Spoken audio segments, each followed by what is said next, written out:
Hello and welcome to episode 2 of I Love You Me with Tara Love Perry. In episode 1 we looked at who Tara is, her background and why she became what she has become, and wrote the book that we're talking about in this series.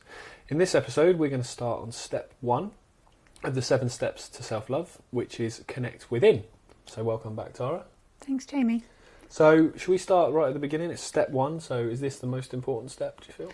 I definitely think it's the most important step. And do you mind if I correct you? It's transformational self-love. Because there's self-love. No, it's all good. I'm not trying to make you feel bad. No, the book's called 7 Steps to Transformational Self-Love.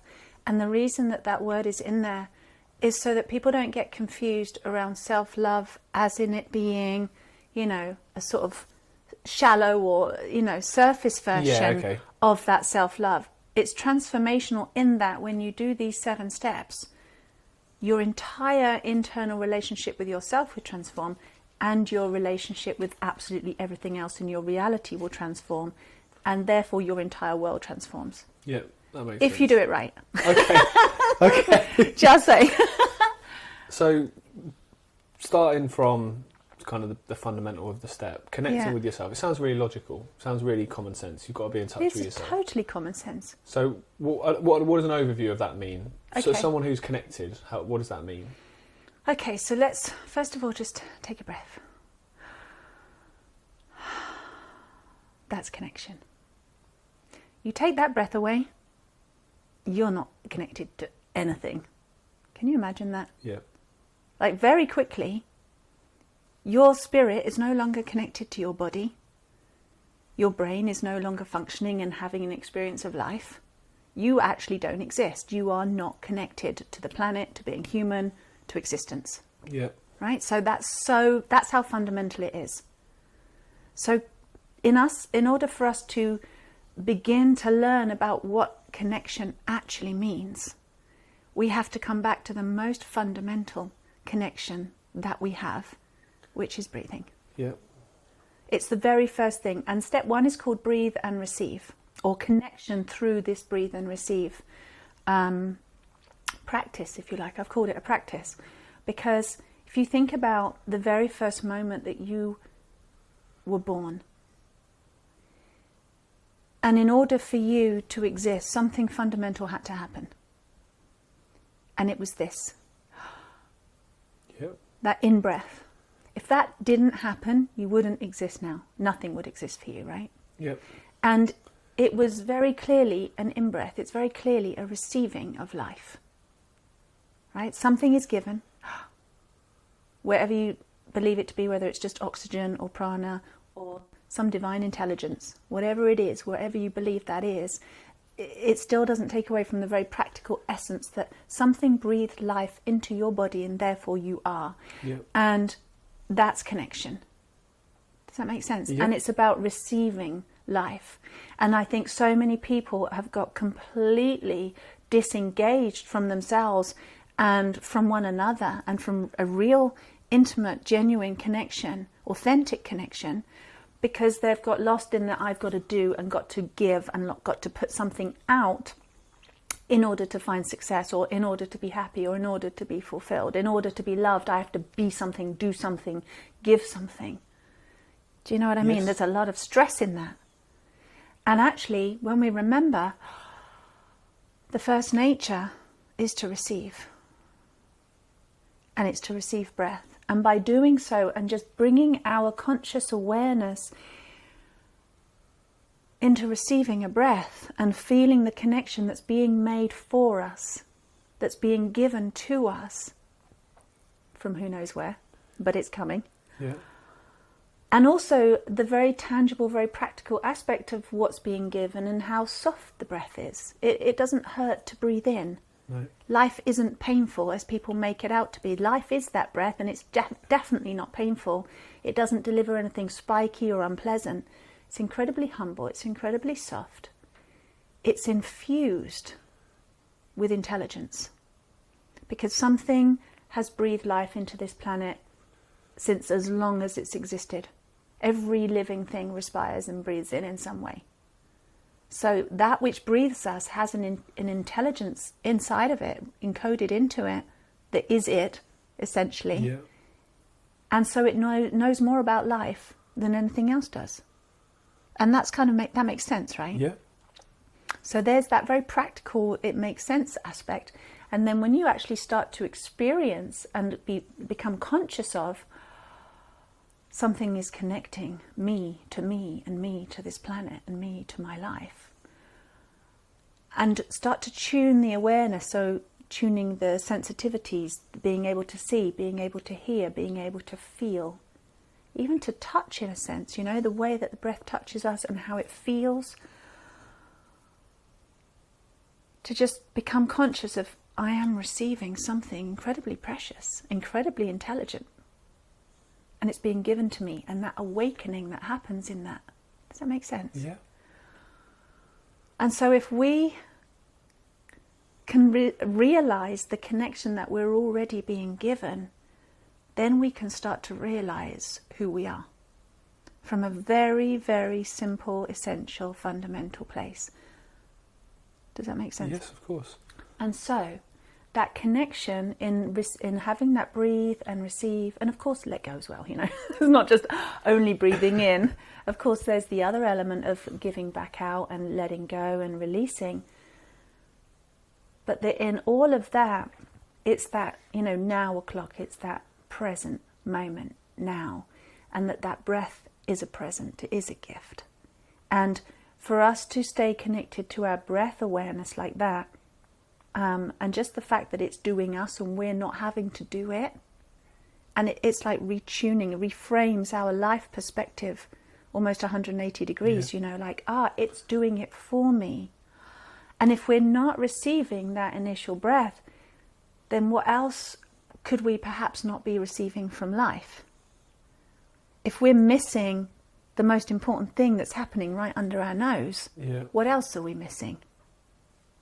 Yeah, that makes sense. Right? Because we think we're so intelligent and we can figure everything out, and it's like, It reframes the way that we completely perceive who we are and ourselves.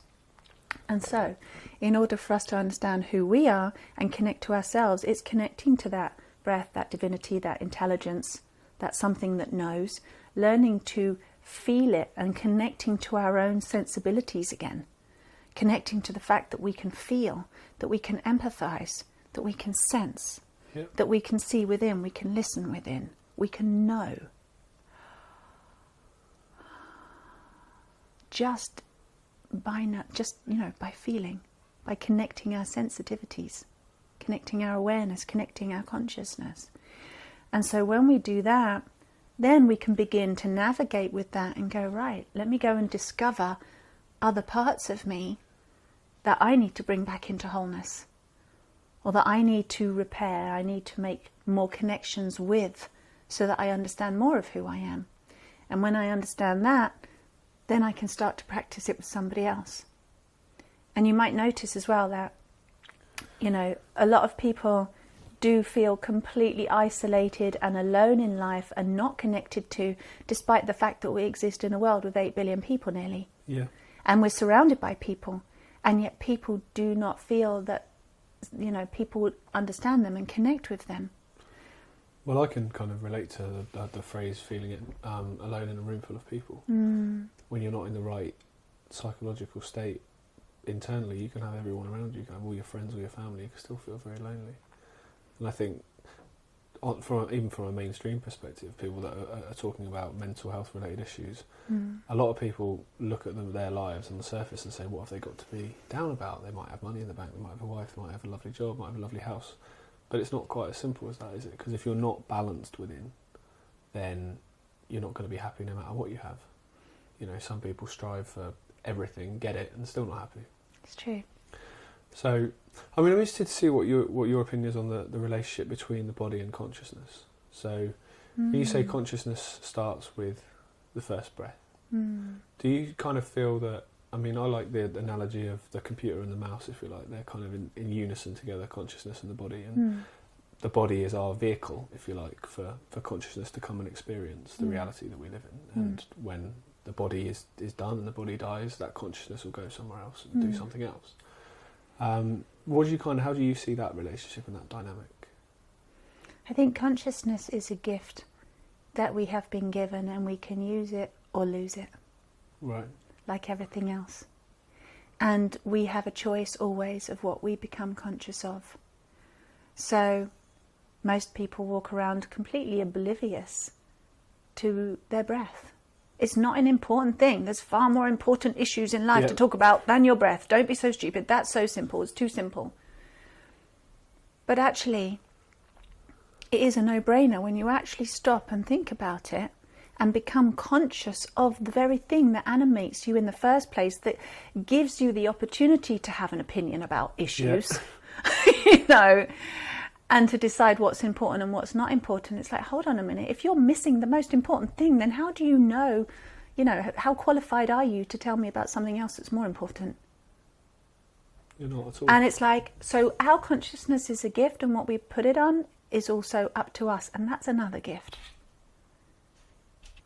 So yeah, I mean, without a body, without a breath, where does that consciousness go? And my experience of what I talked about yesterday, that apparent death or official death in the womb, clearly I wasn't actually dead. Yeah. Clearly something was still happening.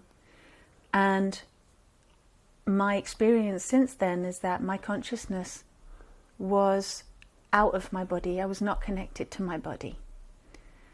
And yet I was aware that I was not fully back to source, if you like, or merged with oneness. I still had an experience of feeling separate, and yet I also had an experience of not being totally connected to my mum. It was a bit like free floating in this weird void, a bit like where there's a tube, a wire that goes there and then stops, and then a wire that goes there and stops, and it's not connected to anything.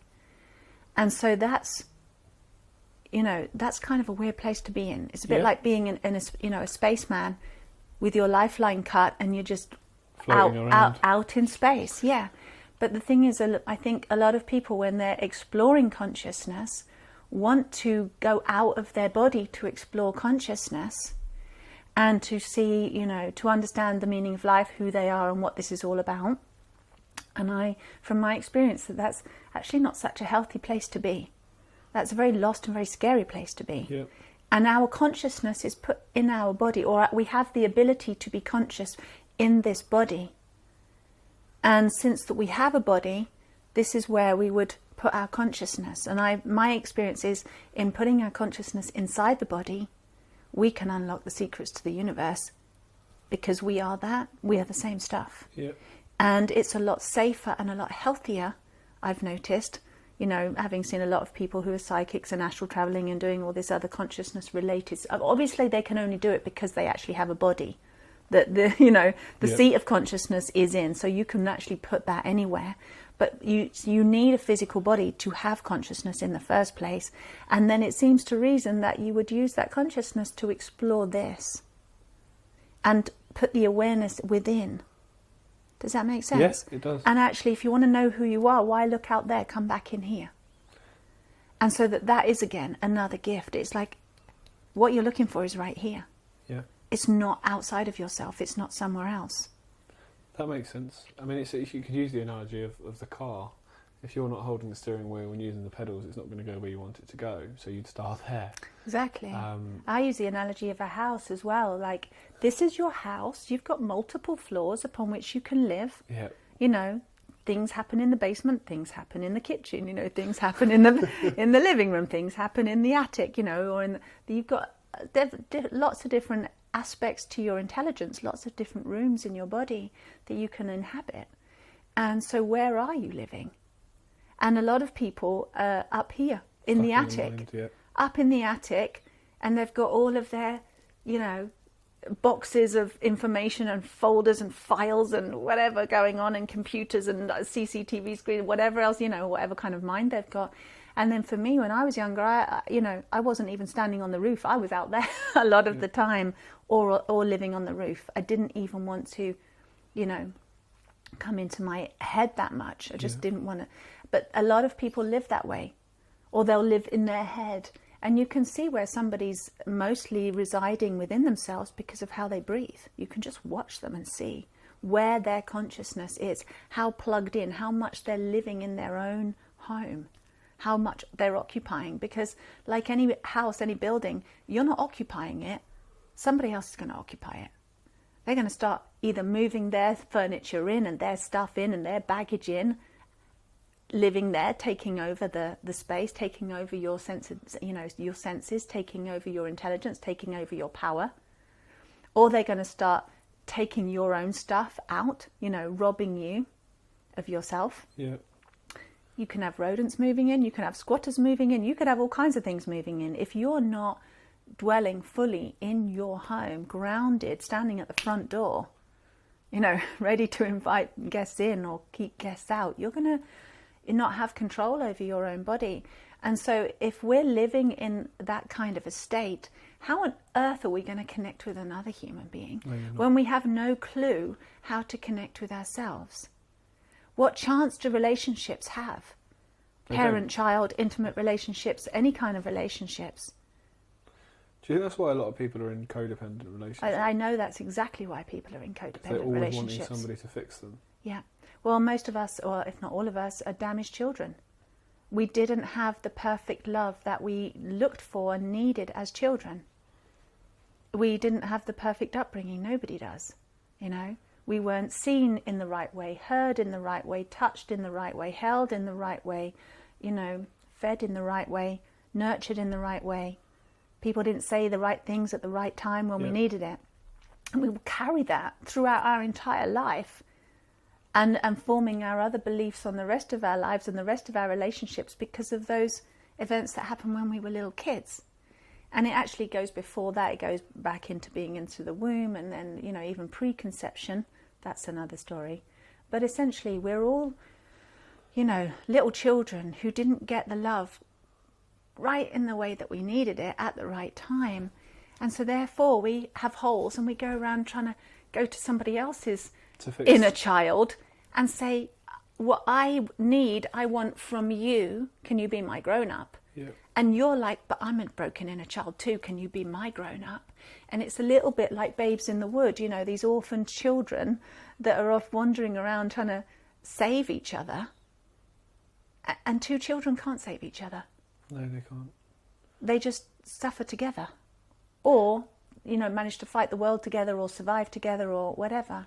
It's also, I think, easier for people to say, I'm going to fix somebody else than to look in the mirror and fix themselves. Yeah, well, would you let somebody who actually can't, do mechanics and fix cars to get them to fix yours? No, you wouldn't. Right, so if they can't fix their own car, why would you let them fix yours?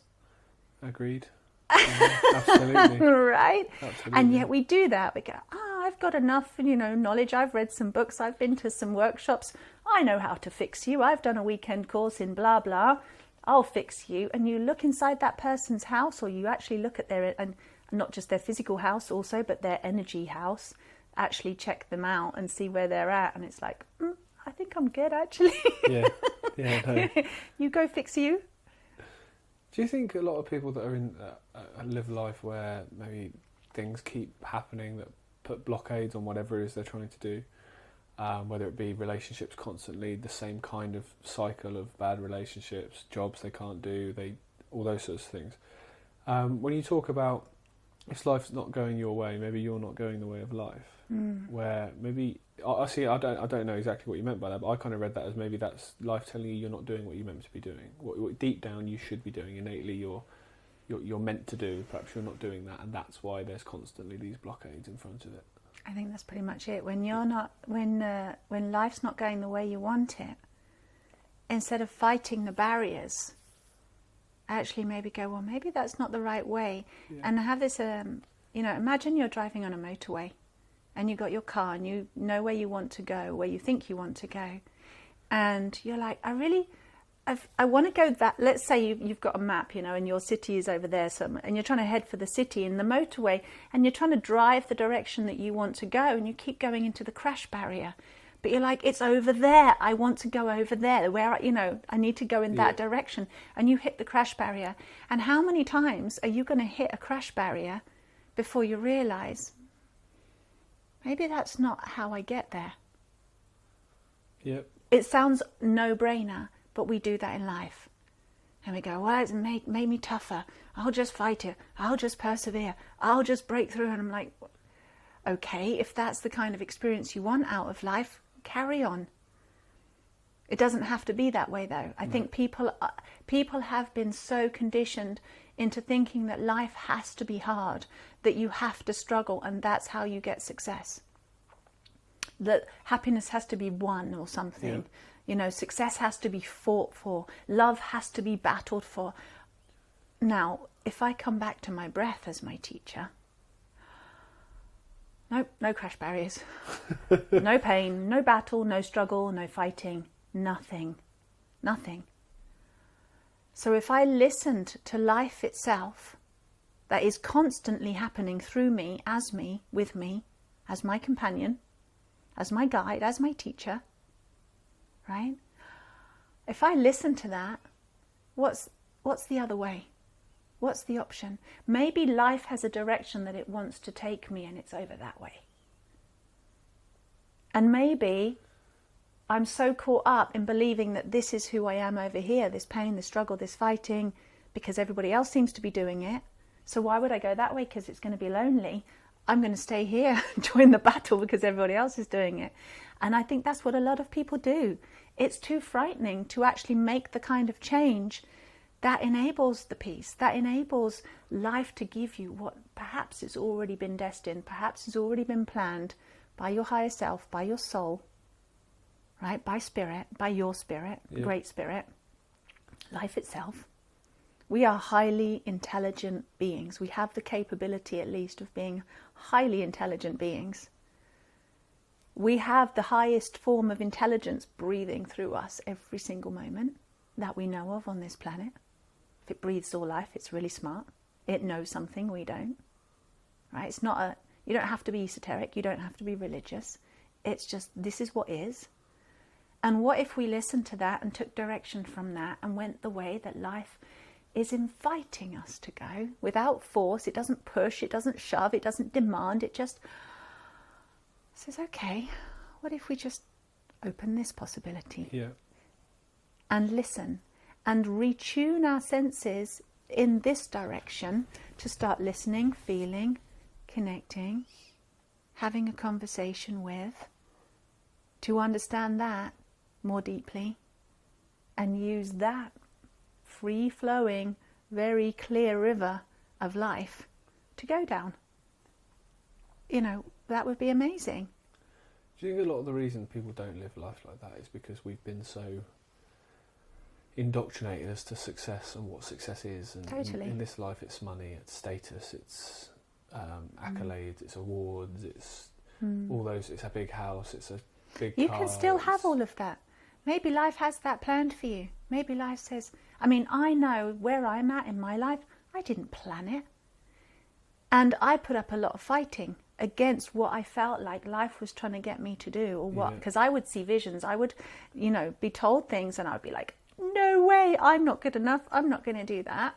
And I actually resisted. And I think that's what happens with a lot of people, because actually success, what actual success means, is actually more scary. Yeah. Because it's so blissful. It's the unknown. It's beyond a very narrow version of what we've believed ourselves to be. And actual success, actual fulfillment, what life has to actually give us, is far more than we can imagine. I never imagined I'd be doing what I'm doing right now. No, me neither. Right, exactly. I wanted to But go when to you England. Did you? But when you let go and let life take you, and you just keep going through the door, you just keep opening the door and say, okay, thank you. I'll take another breath. I'll take another day. I'll take another step in the direction that life is inviting me to go, because I believe there's a plan there. There's a destiny there. Yeah. And it's all waiting. Everything I could ever wish for is waiting right there if I just stop fighting and resisting and trying to do things the way I think I should, because, I've got a limited, narrow version of who I think I am and what I'm capable of. Yeah, I totally get that. I realised that when I was about 17, because for years I was very good at football as a kid. Like, probably when I was about 15, I was at Manchester United, and I was probably in the top 2 goalkeepers in the country. And Fair play. Thanks. And I never played against or met anyone who I thought was better than me based on ability. But I didn't have the psychological state to do it. Every time I got a big opportunity, I'd in a sense bottle it. And my plan in those days was to become a professional footballer, earn 200 grand a week, give as much as it away to movements to try and help the world. Because from looking at the alternative, you think it needs money because it needs to get exposure, so it needs all this. So that was my plan. I'm going to do all this, and I'll give it all away, and I'll, you know. And obviously, then things kept getting in the way, and you think, okay, that's obviously not the way to do it. And then it wasn't until I was about 23, maybe, and I got a little taste of the media and thought, right, that's what I want to do. Because of all the things we talk about that are not right, the media has always been my biggest frustration, because if they did their job, things like this, for example, would be talked about on mainstream television. Things that go wrong in the world, things that are corrupt, wouldn't be allowed to happen because they would be exposed, and the world would be really very People love drama, Jamie. People love the drama. But I think they've been conditioned to love the drama. I agree. I think that's why people watch these crazy reality TV shows like Love Island we were talking about earlier, because it's drama, it's people are arguing, and it's all of those things are disconnecting people from looking at themselves. We could even talk about that as like a chemical addiction, because adrenaline is addictive. Yeah, well, all right. So yeah, the drama, then the things going wrong, the fighting, the fight, the adrenaline rush out of that. You might be miserable, but you get an adrenaline rush from it. Yeah, you do. Even looking at media right now, what's being portrayed in the media, people are junkies to this stuff. They want their fix of the adrenaline hit. Oh my God, the fear. Oh my God, the worry. Give me another dose. Give me another dose. I mean, it's just nuts. However, there's another option. And the other option is you can have other kinds of hormones running through your body. And this is, for instance, when I was giving birth to my child. Birthing is a really good analogy, I think, because you can't have the oxytocin and have a blissful birth and have the adrenaline and have a painful birth at the same time. You have to choose one or the other. And life is the same. You can have the painful, adrenaline-fueled battle of life, or you can have a completely divine, sublime experience of extreme bliss and ease and joy, and be out of, on another level of what being a human being is all about, massively in your power, and giving birth that way, because you've got oxytocin running through your body. You're blissed out. And the thing is, bliss is not so addictive. It's beautiful, because it speaks to the heart, but it's not an addictive chemical, right? Like adrenaline, which is more for the mind. Yeah. Does that make sense? It does. We just finished up a film on technology, and there's a lot of evidence to show that smartphones are physically addictive as well. I totally think so. Because of benzodiazepine receptors in the brain that's released by the technology, the stimulus that comes off it, the dopamine that's released, the same kind of principle. Exactly. And both of those things are very similar in the sense of they're distracting you from your true self. Exactly. And people are used to being distracted. They are. They kind of ask, they kind of want it. They do, and I think that's because we've lost what our natural state is. And the last question I had on this first step was that you talk in the chapter about coming home to authentic consciousness, who you really are, and the fact that everything we've become is not the real us. It's actually a indoctrinated version of us, and everything that you're speaking about is how really we naturally should be, and naturally left alone we probably would be, without all the external stuff telling us to be this, be that, be this. But we developed all this external stuff that we're complaining about. We did. Who else did it? Nobody did it to us. Everyone says, society, society did it, they did it, they've indoctrinated me, they've conditioned me. It's like, hold on, who are you talking about? You're talking about yourself. You're talking about your human family that you agreed to. You're the one picking up your phone addicted to it. Yep. You're the one eating the MSG. You're the one that's, avidly watching Facebook or the news. Stop it. Stop it. You don't have to make those choices. And we are the ones that created it in the first place. And it's really fascinating. We are fighting ourselves. We are. We can keep pointing the finger and saying it's you that's giving me all the trouble. I would be all right. I would be peaceful if you weren't being such an annoying what's-it and triggering my buttons. Yeah. And it's like, hold on, whose buttons are they? They're my buttons. They're my triggers. I'm triggered. It's my buttons. I can't tell you it's your fault. I can't point to the world and say it's your fault, government. It's your fault, media. It's your fault, so-and-so. bad guy, whatever bad guy we've made up. That bad guy is ourselves. We are our own enemy. Yeah. And we may have been conditioned by other people along the course of history to be in this state, but it's our choice now of whether we continue to be in this state or we change. And that choice can simply be going, oh, hello me, and start to reconnect. Yeah. You can do that any moment now. It's not actually difficult, because even though we've got all of this conditioning, our true nature hasn't actually changed in probably millions of years. I can't factually say that. I'm guessing millions of years. I'm guessing our true nature hasn't actually changed. Our needs haven't actually changed. Who we fundamentally are definitely hasn't changed. And it's been there the whole time, like this amazing, gold nugget, amazing treasure, amazing source of divine wisdom, waiting very patiently for us to just go, oh, let me just open the door and let this one in, let this breath in, let this awareness in, let this conscious awakening into my world right now. There you go. So it's up to us to let it in and stop resisting. It is. And when we do, I can tell you that absolutely everything changes. That step one is crucial. Because if you're not connected to your breath, and you're not even connected to your own consciousness, like, where are you? Exactly. You are not going to heal from anything. Anything you try and create in your life is going to be missing and flawed some very fundamental key aspects of life. Yeah. It's going to be flawed. So that's time to start connect with. It's like, yeah. And if simple's not complicated enough, that's a problem. Right, thank you. Thank you very much for watching this programme. In the next episode, we're going to look at step 2, which is transformational decisions. We'll see you then.